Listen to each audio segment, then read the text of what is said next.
નમસ્કાર. આજે છે 12 મે અને આજના ન્યૂઝ આ પ્રમાણે છે. તમિલનાડુના નવા મુખ્યમંત્રી સી જોસેફ વિજય બન્યા.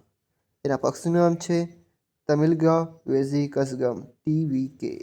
બીજા ન્યૂઝ એવા છે 24 કલાક ન્યૂઝ સાયકલનો પાયો નાખનાર અને CNN એટલે કેબલ ન્યૂઝ નેટવર્ક ચેનલની સ્થાપના કરનાર ટેડ ટર્નરનું નિધન. સૌર અને પવન ઉર્જા ઉત્પાદનમાં પ્રસ્થાપિત પુનઃપ્રાપ્ય ઉર્જા ક્ષમતામાં ભારત વિશ્વમાં 3જા ક્રમાંકે. મોર્ગન સ્ટેનલીના અહેવાલ મુજબ agriculture and processed food product export development authority APEDA દ્વારા આસામના આકાંક્ષી જિલ્લા બક્સામાંથી USA ખાતે 20 મેટ્રિક ટન ODOP મતલબ કે વન ડિસ્ટ્રિક્ટ વન પ્રોડક્ટ અંતર્ગત મધની સૌ પ્રથમ નિકાસ કરી.